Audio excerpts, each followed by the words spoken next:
Whoops.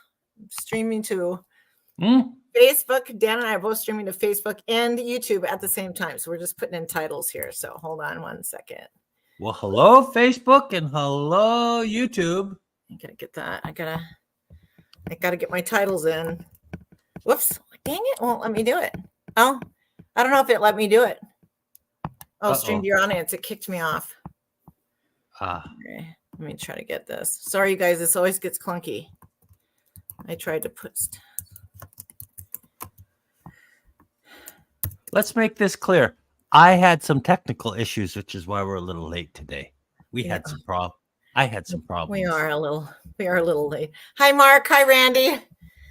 Hi, Breath. Hi, Adam, Ron, Jerry. Hi, guys. Okay, let's see if I can get centered. Now you're up on Facebook. Is that good? So I'm going to try to get centered on TikTok here too. Okay, here we go. Now I think I'm centered. You guys know I don't like to be lopsided. Right, Dan? That's right, Kat. I don't like being crooked. No. which takes us straight to the NAR case. You know what? Let's start off on a positive note. And let's start off with to NAR. Unless you want to go straight to NAR. If you want to go straight to NAR. Oh, no. Let's not do that. Let's interject the whole NAR situation after I've had time to calm down a minute about it. Okay. Well, let's. What do you want to talk about first, Dan? Let's talk about some of these record-setting stats that we've got going on right now. They are just really quite remarkable. King, Snohomish. They're strong. They're staying very steady. So some of the outlying counties like Skagit and Mason are actually kind of rising up a little bit in the world. Kitsap is, well, one would say relatively on fire with King and Snohomish, right? Right. Pierce has been a slow burn, but it is getting hotter and hotter and hotter as the weeks go along. And it is now up to just about where Snohomish and King are, but not quite. Same thing with Kitsap. So we've got the four bigger counties kind of really clicking along, honestly. But we're not really seeing anything going any crazier. Again, we're kind of back to that. We're at that crazy level, but we're not seeing the market get crazier. So we're clicking along at an even keel at an elevated pace. So we are seeing prices going up significantly as we speak with every single transaction that goes down, with every single week that goes by. We're seeing multiple offers on majority of listings. And so the market is moving up. So we have an appreciating market right now, no question. What say you, Dan? What are you seeing on your end of things? Well, I don't see interest rates making too much of a move yet. We're waiting to get interest rates. Are we waiting for interest rates to go down, Dan? Yes, we are. Because I keep hearing a promise of interest rates are coming down, and I haven't seen it. I really haven't seen it. It's just I'm waiting patiently. I am too. We're waiting very patiently, but so far, no good. It's not working. We got no real break in the interest rates. No real break in the interest. Well, let's take a look at where. I just want to take a quick look. If you want to know, can you still hear me, Kat? I can.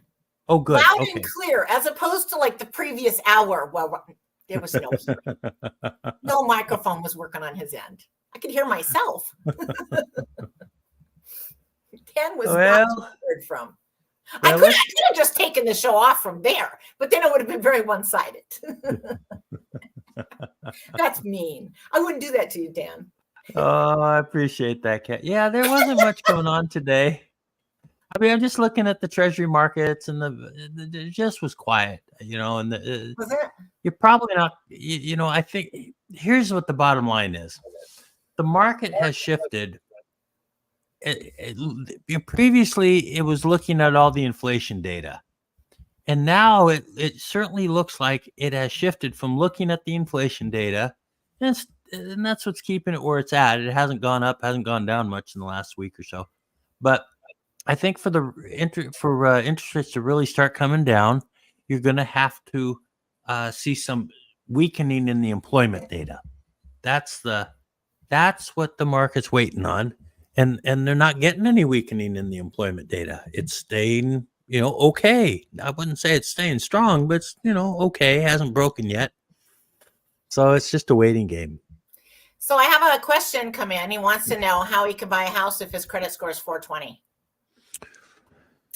Well, there's a lot of cash buyers out there right now. That would be the first choice. If you're in all seriousness, I'm sorry, I shouldn't make fun of it. I know. I was like, well, he probably doesn't have cash, or he wouldn't be asking that question. Right. Sorry. Okay. My lender he thinks he's being funny. Your lender's being a little sarcastic jerk right now. So let me lay out a solution. Okay, seriously. Yeah. And 420 doesn't tell us a whole bunch of. I mean, obviously something has gone wrong, right? Yes. I don't know what it is. Right. So there's two parts to that. You have to get the credit score back up. 420, you're not going to get any too low, right? Yeah. I mean, the odds are that there's just nothing at the 420 level there's not going to be any programs out there. However, having said that, what you really need to do is look at the root cause of what caused the credit score to get to 420. That's really the big issue. And right, so that could be a matter of just time if you've cured the issue. Correct. Or if you're attempting to cure the issue. Right. Right.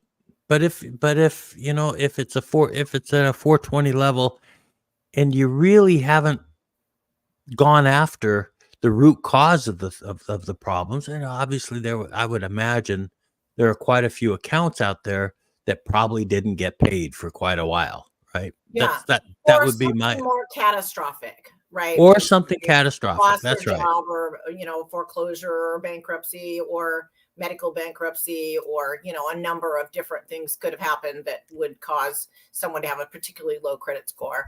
But tell me if I'm wrong, Dan, those issues normally can be rectified within several years. I mean, not always, but in most cases, right, Dan? Mm-hmm. Oh yeah. And what I would recommend is the first thing you need to do, to be honest, is you're going to have to get somebody to pull your credit report that knows what they're looking at, so that they can take a look and say, hey, we've got this issue, we got this creditor, this creditor, this creditor, this creditor. And right. then you have to work your way through to get all of those resolved one way or another, whether it means paying it off, making a settlement. You have to figure out how to get all those items resolved.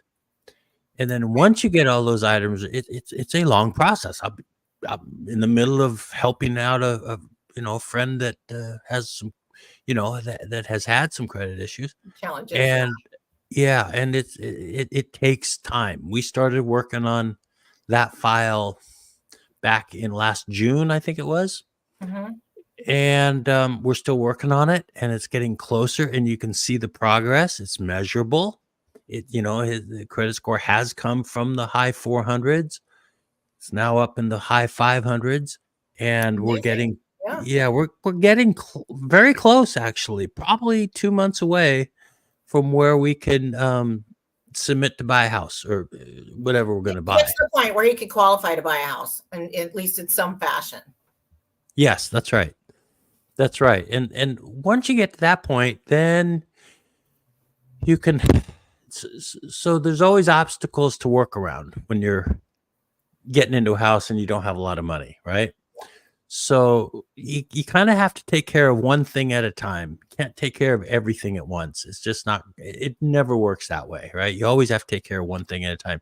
So you got to take care of the credit, figure out what's wrong with the credit, and then fix whatever's wrong with the credit. And then you can move on and figure out where the issues are with income. In some ways, income is a little bit easier sometimes than credit. Sometimes it's not. Sometimes credit's easier, but some ideas, just some ideas. If you're short on income, but your credit's okay, well, you can do things like we've been talking about, looking at those looking at like a fourplex, right? Where you can buy that with 3.5% Multifamily. down, Mhm. multifamily, and Right. you can use the rents that the other tenants are paying if you move into one of the properties and use that to supplement the income that you're making on the loan application. And so that's a way to work around things. And but To buy a home that is more expensive than you would qualify in your current financial situation. So, you could look at duplexes. Let's say you're qualified for 400, and you could look at duplexes maybe that are 600 if the amount that the one of the tenants is paying would pay that difference of, 200 or even more, the payment on that to make that to where it's affordable for you. So the same thing with a triplex or a fourplex. You could take the other tenants, the the rents. rents that you receive from the other Yeah, tenants and apply those towards your mortgage payment. that's And so right. that's how the lender would look at that as well, right? Would they be looking at 75% of those rents down, or would it be the 100% if you're buying it owner occupied? Oh, they're looking at the rents. I mean the full The rents, the rent total. rolls. Okay, so Yeah, that's good to know. It's not a 75% situation. It's actually the full amount of the rents. that's So right. good to know. That's right. So the 75% comes in when you've got rental income currently, like if you're already renting out one of your places, right? Right, it's a Um, separate residence, and it's so it winds up being an investment property. Then you can only count correct. 75%, right? Okay, just wanted to That's clarify correct. that. Yeah. Cool. So, but when you're sitting in the low 400s, it's a long road to hoe. But by the same token, it's not an impossible road to hoe. That's just straight up the truth. It's Yeah. not impossible. It just is very painful. I mean, it takes a while and it It takes takes a while. persistence. You have to work at it. Yeah. But the Yeah, truth is that do you want to continue renting, or would you like to wind up in a home at some point? So, that's um, right. and then at that point, hopefully, it winds up being like you're paying yourself. You're paying the mortgage on a place that you own, which part of that payment goes towards the equity in your home. So that's a beautiful thing. And then you get to write off the interest, right? On your taxes, which is also a beautiful thing, as well as your closing costs, right, Dan? That's correct. Not tax accountants, but there are some perks to being a homeowner, and that's a couple of them. Well, and the thing is, we do have credit counseling companies like that we kind of interface with, right? Mhm. We as a company, I guess, would interface with, and we have access to, and they're probably the best people to talk to, because they really do understand inside and out all the nuances of the credit. How to get the most bang for your buck to raise your credit scores, but Right. it really just depends on where you are in that whole process. Are you in the 600 range and you're looking to get to 660, or if you're in the 420 range, well, then you're looking to get to maybe 600. And So can I just throw in there? I think all yeah, credit repair companies are not born equal, right? And right. for people to be very, very cautious about who they hire for doing credit repair, I think would be a good question. Dan, can you be a good resource for the proper companies to go? I shouldn't use that word proper. No, yeah, but we The do. right companies to go to. We do. We have some outstanding companies. Okay. Got to remember that. That's what I wanted to know, because Yeah, people don't have it, they don't know where to go, right? And there's all these, you see the slick ones on TV advertising credit repair, and those are not necessarily the ones you want to go to. Necessarily, they should actually look for a referral from somebody who's in the lending industry so that you can give them guidance. right. Thanks for the And heart, you guys. and we've got we do have access to some of the best credit repair companies in the country. The company I work for is a national company. In fact, they're pretty big nationally, Yep. and they do take the credit repair seriously, very seriously. So and because it's a large portion of the clientele that we serve, quite honestly, it's Listen, it's we easy. It's easy to have your credit screwed up. I mean, you can be Mhm. late on a payment on your house payment, or, two house payments over 10 years, and your credit score is going to be a lot lower than it would be if you hadn't missed those. That's It right. doesn't take a lot, and, and it takes a time to get that credit score back up. That's right. And a lot of times if you're over 180 days late, then you got to get the whole thing paid off, basically, right? You just can't get back on track with the current company because they're going to sell it off. They're going to sell off the account to a collection agency, and then you're in a sort of a different bucket, if you will. So, but somebody was just congratulating me for 25 years in the business. I didn't realize it'd been 25 years. I guess it's been since 1999. That makes sense. and then congratulations. Thank you. And then somebody else says it's too bad the market is peaking and just like the stock market.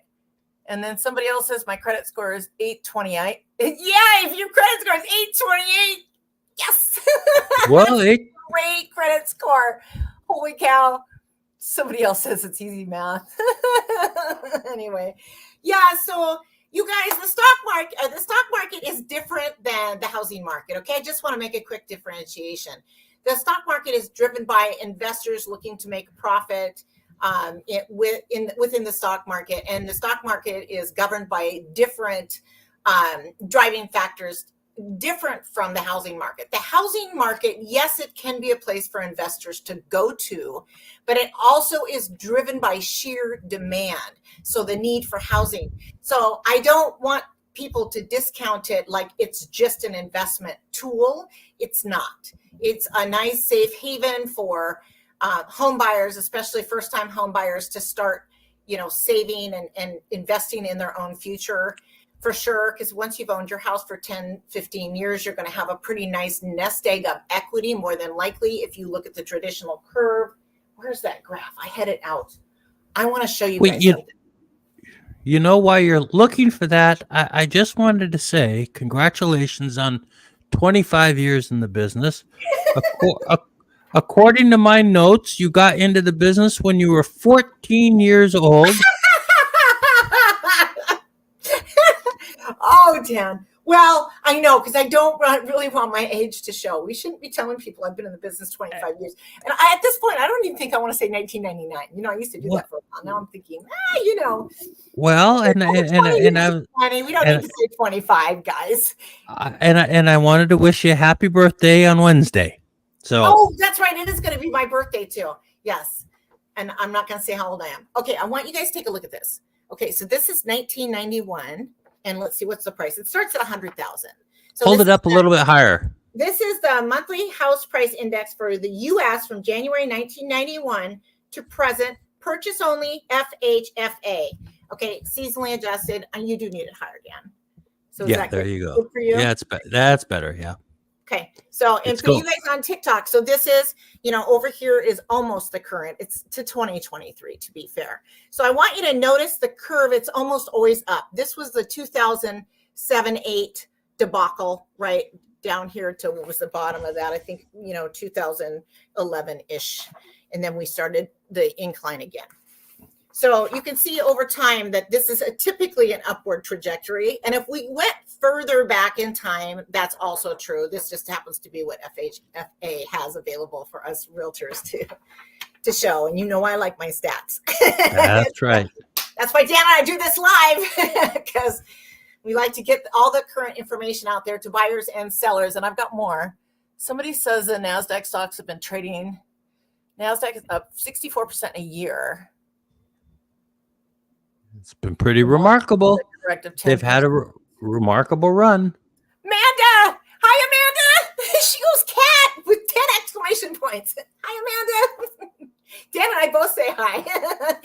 Anyway, so you guys, the stock market is not exactly like real estate. It's just the stock market is another tool for investors to utilize.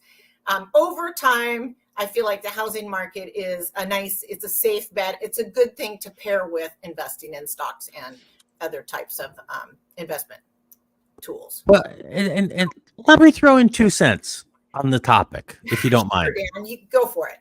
2 cents. The one advantage as an investor, if you're making a choice, you're looking at the stock market, you're looking at real estate, let's just say, right? The one advantage you have, huge advantage that you have as a real estate investor, is you can get into various real estate with with little down, much less than the stock market. Yes. And the other part is you're able to support your investment property, typically speaking, with the rents. And so the rents are not gonna they're not gonna go away, especially with things as tight as they are today in the real estate market.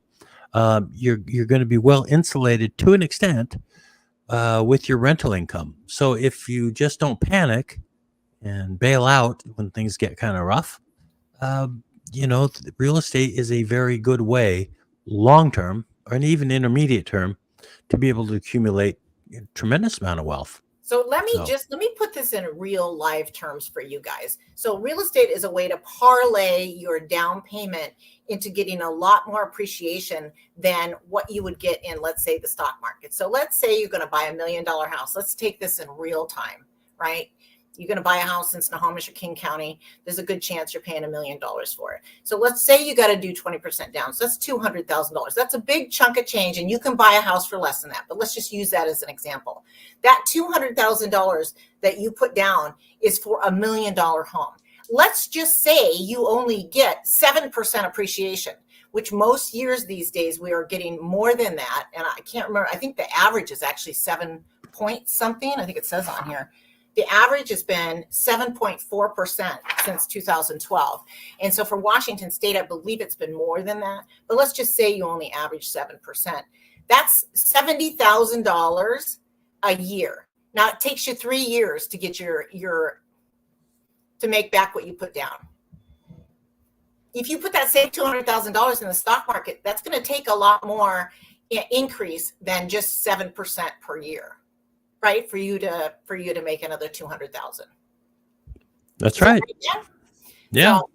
So and so if you start thinking about it in those terms, and that maybe wasn't the best example because you can also buy a house for 5% down, right? And then those numbers, because you're not getting the appreciation on the 5%, guys. You're getting it on the entire home value. That's what people don't get when they're buying homes. They don't understand that when you're putting that 5% down, so you're doing, what is it on a $1 million home? You're putting $50,000 down, right? 5%. Is that 50 or is it 20? Yeah, it would be 50. So going back to your 50,000 down, but you're getting the appreciation on the $1 million, right? Not on the 50,000 that you put in. So you put the 50,000 in the stock market. So let's say the stock market goes up, 10%, $5,000. Okay. Let's say the real estate market goes up 10%, $100,000, 5,000, 100,000. Now, not that the real estate market's going to go up 10% or the stock market's going to go up 10% in any given year, but I'm just saying that's how you have to look at it. If you're leveraging your down payment, you're leveraging your down payment for the entire value of the house. That's right. And it's not just that you're leveraging. It's not just a leverage. It's that there's a relative safe. It's a leverage situation where you've got a safety net beneath you. That's right. Yeah. And whereas if you're doing that in the futures market or if you're doing that in the stock market, you don't have that safety net beneath you. Well, unless you want to call the Fed put basically would be the safety net. But that's complicated. Yeah. But so on that note, any other questions? We should have dinner, Amanda. Cat's hungry. Okay, let's skip over here. Let's get over to King County because these are some really interesting stats. They are. So 0.8 months supply of inventory in King County, 932 listings currently on the market, 71% of sellers set offer review dates, 64% of sellers got under contract if they listed their home between March 10th and March 16th. And we had 73% of sellers get under contract if they listed their home between February 25th and March 9th. So 73% is a big number, you guys, for 2 weeks on the market. 64% is also a big number. Those numbers are holding fairly steady. So for quite a few weeks now, we've been clicking along at about the same pace. So we're probably looking at between 5 and 15 to 20 offers in the worst case scenarios. In some cases, of course, they're going to be more for the really super desirable homes, but that's kind of, it is what it is. And then you still have less than 30% of the houses that are still on the market after 2 weeks. So there's a few that you can make an offer on and still negotiate an inspection and things like that. So have a normal negotiation. So if any of those are appealing. So anyway, so Snohomish County. Snohomish County. Oh, I've got Snohomish County. There we go. Yeah. 0.6 months supply of inventory. 307 listings on the market. So that number is ticking up week over week. 59% of sellers set offer review dates. 63% of sellers got under contract within the first 7 days if they listed their home between March 10th and March 16th. 75% of sellers in Snohomish County got under contract if they listed their home between February 25th and March 9th. So 75% is a big number. That's a full 75%. 25% didn't quite make the cut. If you didn't make the cut, almost means you may have done something wrong there, unless you have some just inherent drawbacks that you're just going to need to be seen a few more times. It'd be interesting. One of our live streams, what we should do is see one of these houses that failed to get sold in the first 14 days, let's say, and then analyze which one of the 11 suggestions by Kat, How to Sell Your Home by Kat Howard, the ebook that's available. Is it available on Amazon yet? I think it's going to be coming out soon on Amazon. It's not there yet, but it's on its way. And there's rules for listing your rules for listing your home. This is how you list your home, get the most for your money, and or get the most for your home. And it would be interesting to see, okay, what did this home not do right? Which one of Kat's rules did they break? Because I guarantee you, everyone that did not sell broke one of your rules. I promise you. They might have. Unfortunately, we can't show other people's listings on our lives or in our videos. We're not even really supposed to take videos or pictures of the interiors anymore. But we can certainly have conversation about why particular listings didn't sell, what was missed here and there. I don't know if we could show I don't even think we can show interior photos. There are a lot of agents to do it, but I got to tell you guys, I really don't want to get in trouble. Well, see, I've got an idea. I've got an idea for a television show for Kat. We could call it Failed Listings. That would be the name of the show. Failed Listings. Yeah. And we could go pick it up anyway. I don't want to pick anybody else apart, And usually it's pretty obvious, Dan. When we go to look at homes, if you're a seasoned real estate broker or you're a very sharp cookie, so you can be a new broker and you're a very sharp cookie and you understand how real estate works, then you may be able to pick out the reasons why a particular home hasn't sold. A lot of times it's something to do with an inherent quality, like it's on a busy street or backs a busy street, or maybe no black door. Maybe some of the drain field is underneath a structure like a patio or other things that are causing some buyers to take pause, right? I've run into that more than you guys would think. I gotta tell you, I've run into it several times recently. And you think, oh, that stuff never happens. Well, no, it does happen because people don't really know where their drain fields are most of the time. So it happens just out of just ignorance. And somebody, maybe doesn't think to pull a permit, or maybe they didn't have to pull permits because it was 30, 40 years ago and they didn't have that system in process for that particular area. And so, it happens, guys. And it could be an anomaly, basically. It could be an anomaly, and honestly, sometimes that can cause buyers to take pause. There can be other things like power lines, right, are another big inherent drawback or challenge, as we like to call them. When it comes time to sell in your house, and if you do not price that into or factor that into the price of the home, then you might miss the mark. You're not going to sell the same price as the guy down the street that does not back the power lines. So you have to take that into account. And you bought it, to be fair, you bought it at a good deal probably too. Right. So. And then the other part, like you've been mentioning, in the wintertime, if you have a steep driveway, Yeah, that could be a so I problem. have a steep driveway, guys. You know, I have a really steep driveway. I mean, I literally have to take a run at it from in front of my garage. I back all the way up to my garage, hopefully not to the garage door. And then I put it in snow, you know, the snow mode, and then I gas it. And sometimes I have to take a couple runs at it. So it's, you know, we all have our situations. Not all homes are equal and created, you know, perfectly for every situation. But because I'm on a hill, I do get a little bit of a view. So and usually that's the case, right? But not everybody's going to want to navigate that hill. So Right. I'm going to lose probably 50% of buyers right off the top. They're not going to want to come down my driveway. You know, But- for one thing, how do you get the garbage to the top of the driveway? You know, fortunately, I have somebody that I can have do that for me. But you know, otherwise, you're driving it up in your car because there's not really a good way to get the garbage cans up there. I mean, some of my neighbors try to do it by hand, but it's you got to be strong, young and strong. Not in real estate for 25 years.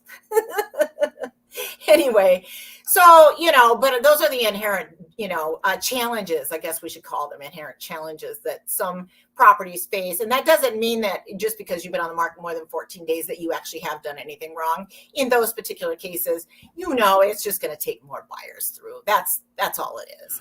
Yeah. You know? So, and it's Well- okay. That's just a function of that particular property. And so if you do run into a buyer after the 14 days that maybe wants to negotiate, that's probably all right.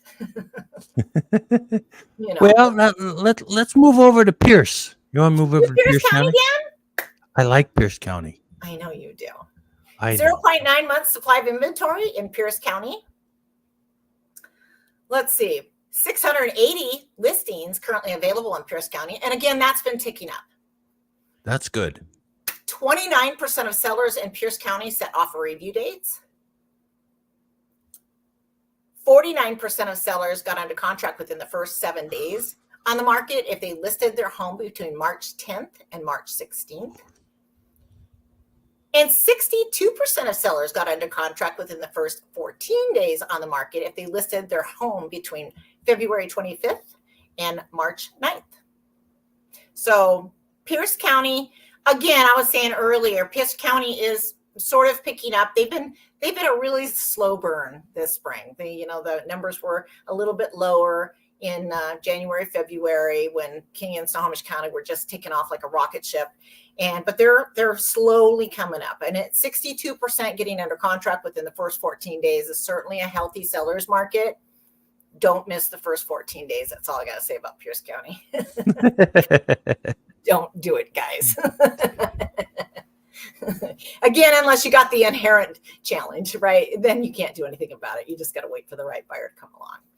So Mason County, 1.8 months supply of inventory. Oh, wait a minute. Mason. No, let's move on to Mason. I didn't say that right. It's 1.9. Mason County, 1.9 months supply of inventory. Okay.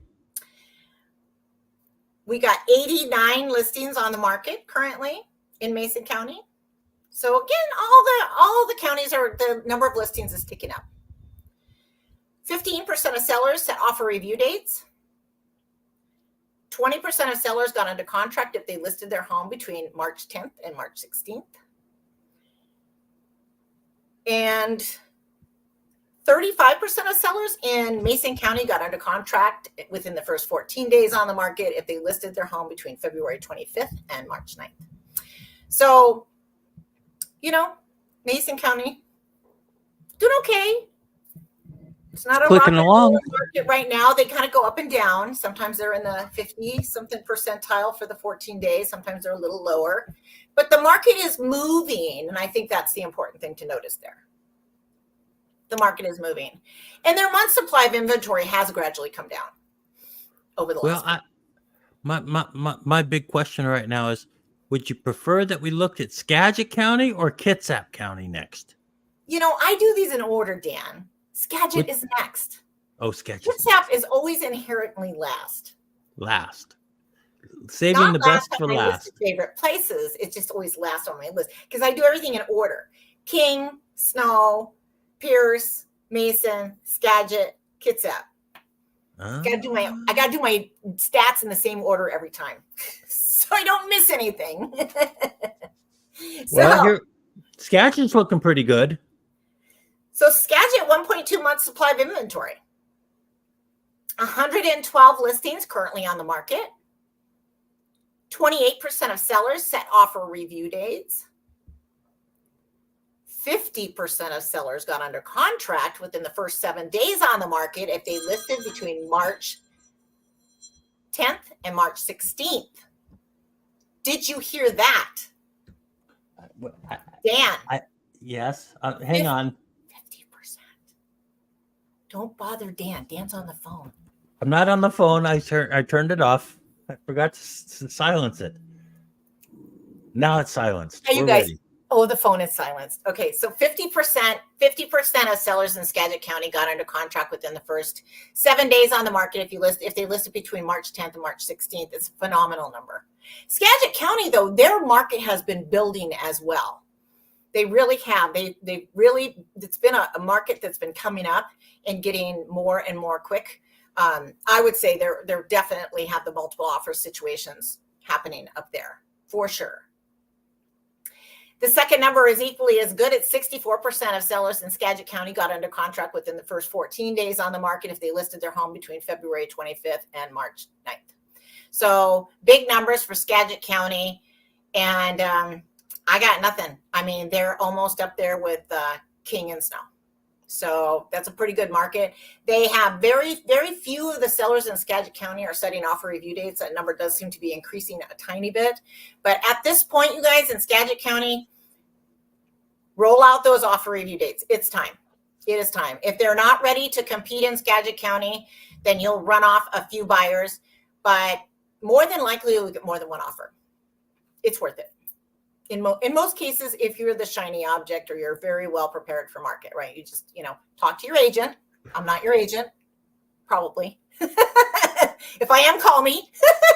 Anyway, but roll out the offer review dates in Skagit County.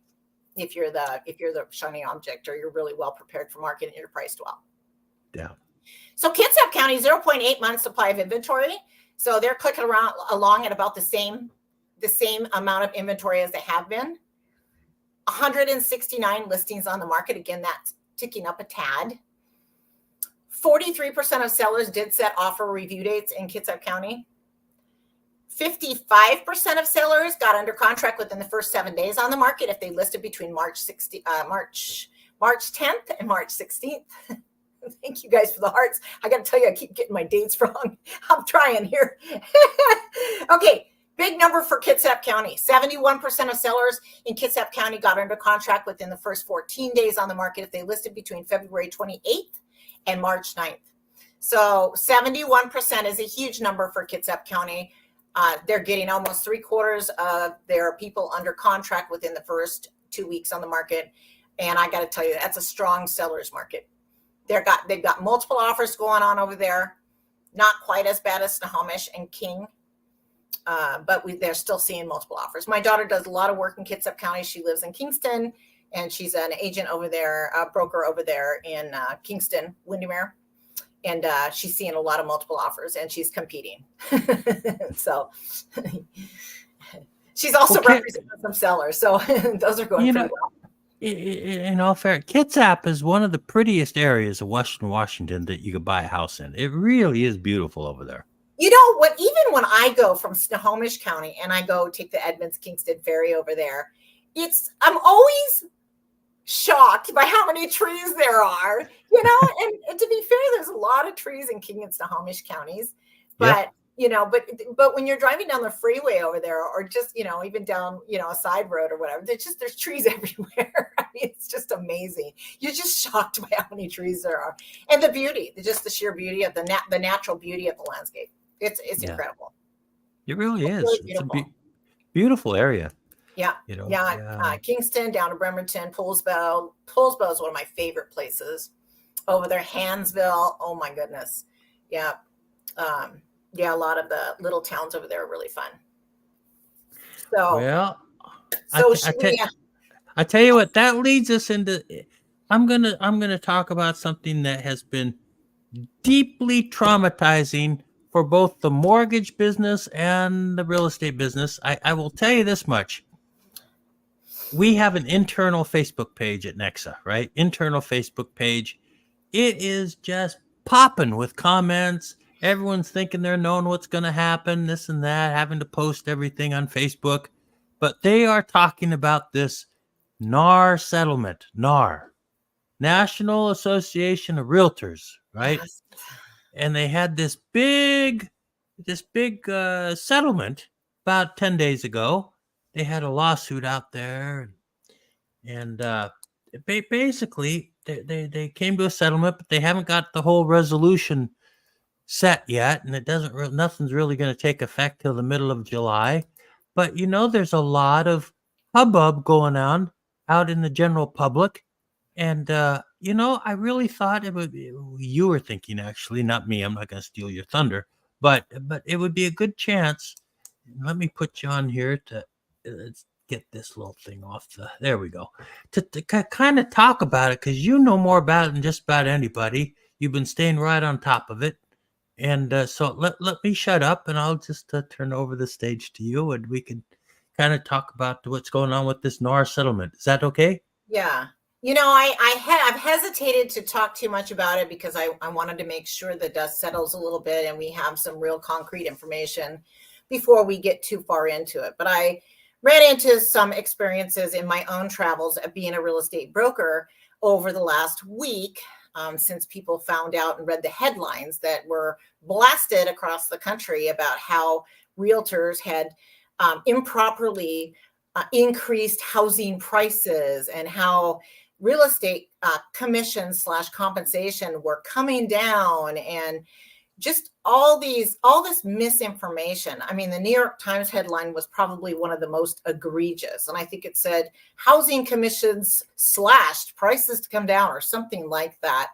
And I liken that to the Seattle Times article where the headline read something like, housing prices in Seattle have finally come down. And this was, you guys, in February. They had not come down. So I don't like the big media to put out false narrative. And so what they're doing now is they're vilifying and they're criminalizing your average real estate broker that has been doing their job for years. And it is upsetting to me. It's upsetting to me to see my fellow brokers being revered in a lesser than idyllic way. Most of us have been respected our entire careers. And suddenly today, I had a conversation with a client that I actually had never done a transaction with, but considered them a friend. And all of a sudden, I got this feeling that she viewed me as a criminal, as part of the criminal element of the NAR lawsuit. And I don't view those people as criminals either. I think we were all of us working as real estate brokers in this country have been working under a set of what is customary standards in this country. And when they've evolved, we've evolved with those standards. And I think we've always done that in an ethical manner. And so as we wanted to have more transparency in our industry, the NWMLS has made some changes locally here to allow, buyers and sellers to see what the offered compensation is, right, to buyer brokers. And so we thought that was a way to enhance transparency in our industry.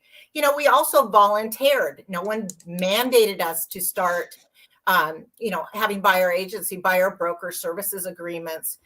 We started utilizing those. Washington State initiated that change.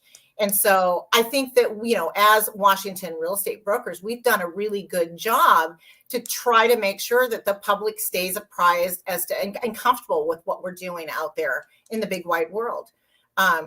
Some of my concerns are that our industry is going to be, grouped into, what do you want to say? Like characterized as, charlatans or less than ethical. And so, when I was talking to a friend of mine earlier today, it was almost the feeling that, well, I'd rather sell my property off market than line a realtor's pockets that is unethical. And so that was just a feeling I had, that, well, those were not words that were actually given, but I just feel like, we are being characterized as less than ethical, which most of us operate extremely ethically. So I just want to say that I feel like I don't want to get defensive about this whole thing, but I've had it happen to me twice in the last week. Well, I think it's really unfortunate. I really do. I don't think it's a fair characterization. Well, I hope you don't mind me jumping in here. No, but I'm on a rant. I got a little story to tell. I wasn't going to do this, but it's bothering me. Well, the thing is, I think a lot of people have a misconception. This is just my opinion, but a misconception about how much value realtors bring to a transaction. Mm-hmm. I'll use an analogy. I watched sports all my life, and I watched the Golden State Warriors. I grew up in Northern California and all that kind of stuff, right? And when the Warriors had their great teams a few years ago, and they had Kevin Durant, the assumption was the coach could just roll the basketballs out on the court, didn't have to do anything because they had so much talent, and just watch them win and win, didn't have to do anything. And I kind of equate that to what people have as a conception of what realtors do. They just roll the basketballs out on the court, don't have to do anything for the listings. And when the complete opposite is actually the truth. I mean, if you've been following us at all since we started this back in last June, you would know all of the things that Kat has done and what she recommends to her clients to maximize the value of the property you're listing, for example, right? And all to assist buyers in the buying process. Right. And I was gonna get to that. So we'll start with this. We'll start with the sellers and all the tools and the experience that you bring to really maximize the sales price for the sellers, and to be able to get the sales done as much as possible, to get it done as quickly as possible, right? And all the things we've talked about. And and Windermere, all the things at Windermere, for example, I'm singling them out, but they've got this Windermere Ready program so that you can finance all of the things that you need to do to get your property ready to sell for top dollar. Not just ready to sell, but ready to sell for top dollar, right? So Amanda says, sorry to interject. Amanda says we wouldn't have our house without Kat. Absolutely. That's right. Or Dan. And she goes by, or Dan. Or Dan. Well, and we love our clients, and and this is the deal, guys, too. So part of this lawsuit was regarding the whole idea of price fixing commissions. Commissions are not fixed. They haven't been fixed. I don't even know if they've ever been fixed. In all my time in the business, they've never been fixed. There's always been companies out there that list your house for less. You know what they do. If you don't, you can go talk to them, find one. They're not that hard to find anyway, and then come talk to me. I've always charged 3% to list a home on my side. And, and there's a reason for that. I have a formula that I utilize in most cases for listing homes that it does work. I have I have a list of service providers to assist sellers in that process. A lot of times my service providers can actually save them money doing that service, because I'm able to provide my service providers with a lot of business, right? So they value my clients as well as my own business. And obviously there's even more than that to it. But, as far as the listing commission goes, that's always been whatever, the buyer, the seller and the broker arrive at. Most of us, and I don't know however other people do their business, but most of us have, the amount that we work for. You don't really want me negotiating that down, do you? Because what is going to happen when I go to negotiate your house? Well, you want somebody that's going to stand up for themselves the way they would stand up when they go to what I'm trying to negotiate for your house.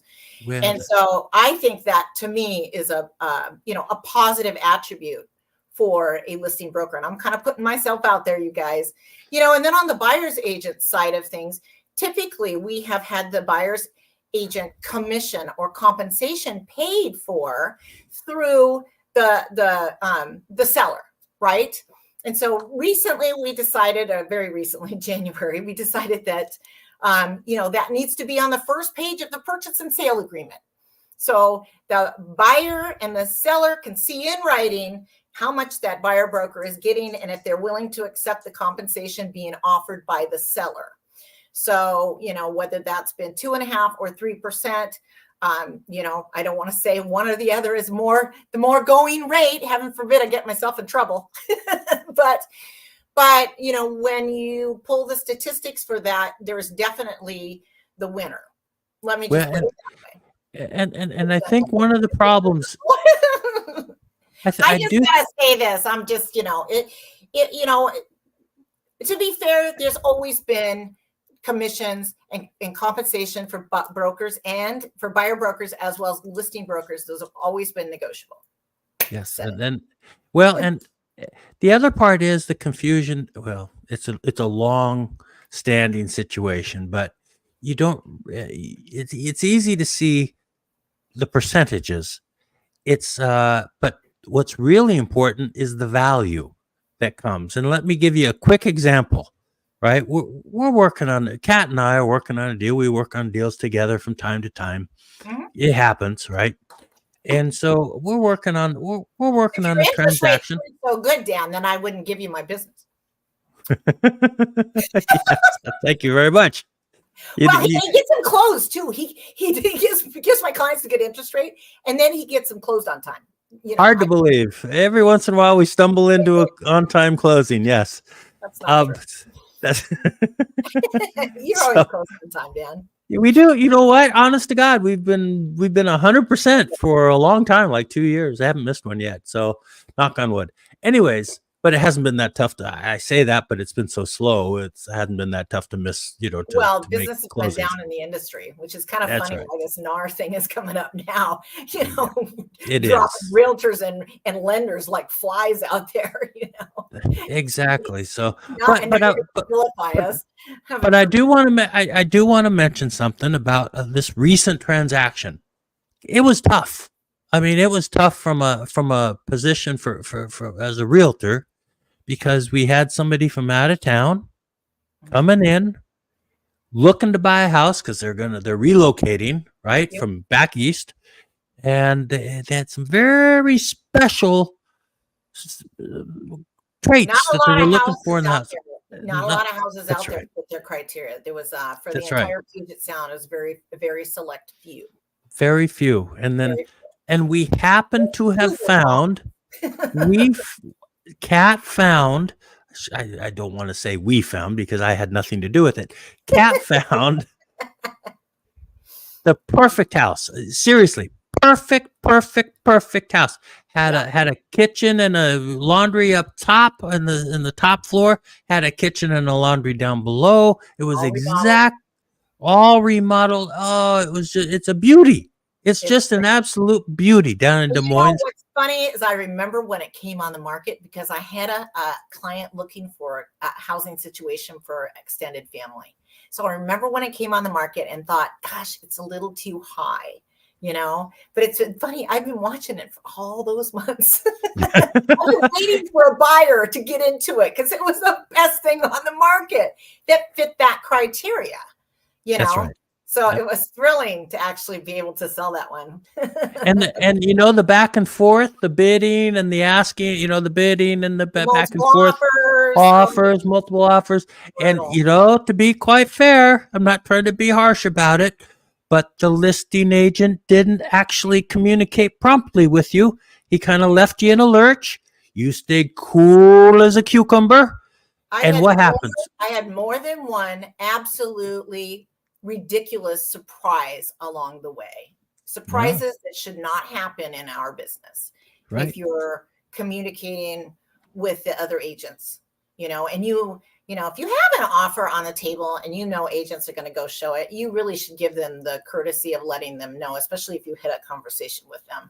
that day. You should. That's They're right. heading out there to show your listing. You know who you are. You call those agents that are going to go show your listing if you're negotiating an offer. They should know. They should. But as it turns out, all's well that ends well. Ended Yes. up getting the house under contract. Yep. Absolute fantastic job in negotiating by Kat, and I'm just saying this from the heart. You did not pay full price. Just saying.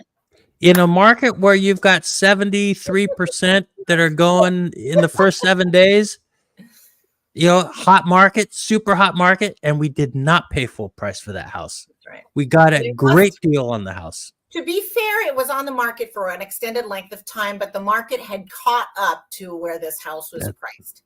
So even though the seller had not done a lot of price reductions, she had done some, but nothing recently. And so the market did catch up in the spring to her pricing, but no one was willing to give her full price. And neither was my client. No, neither were my clients. And I supported them on that. So we did pay less than full price. Yeah. And to be fair, the appraisal came in over what we paid. That's right. It sure did. That's a win for me. I love that. And we're my buyer to have instant equity. I love that. And so now it's our turn.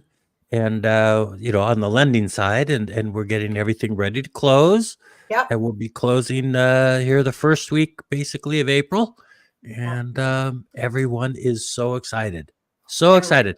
And one of these days after they move in, we have a video that goes back to 2010 from the buyer's first house that he was so proud, and it's just honest to God, changed his life.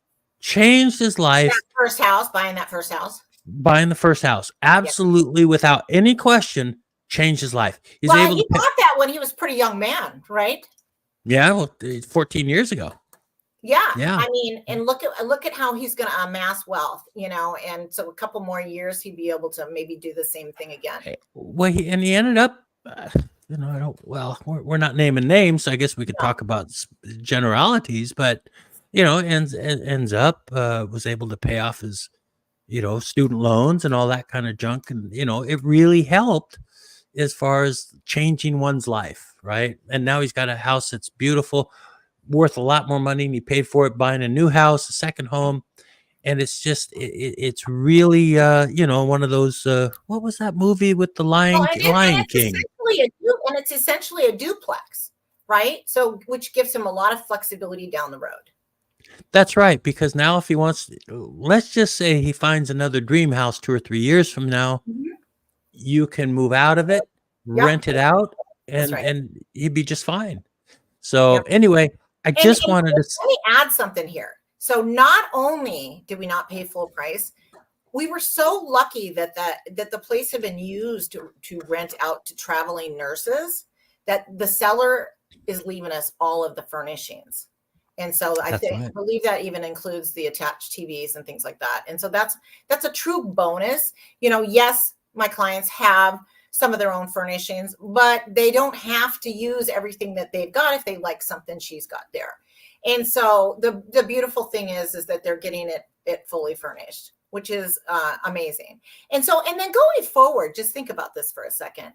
So, if you're buying a duplex like this, and the seller has probably been able to do pretty well with renting it to traveling nurses. I just looked at a 2-bedroom unit in Seattle that was being rented to traveling nurses to the tune of $3,000 a month. Now you are paying utilities as an owner in that situation when you're renting to traveling nurses or short-term rentals like 3-month rentals, right? But you're also not getting those like Airbnb cleaning fees every 2 or 3 days or once or twice a week.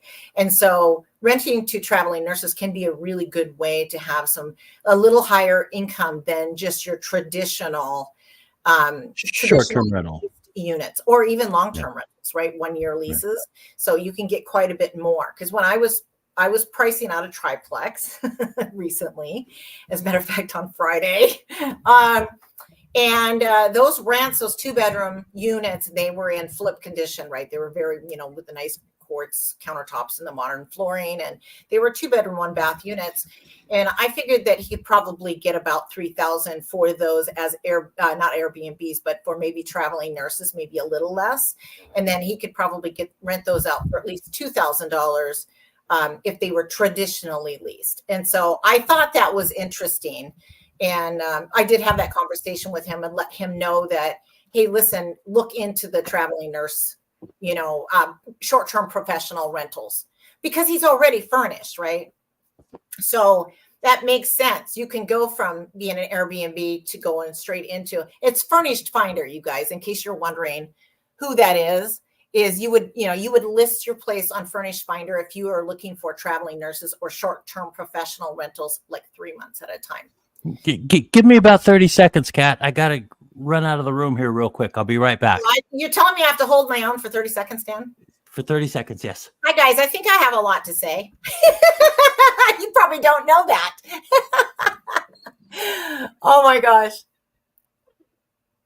Hi, guys.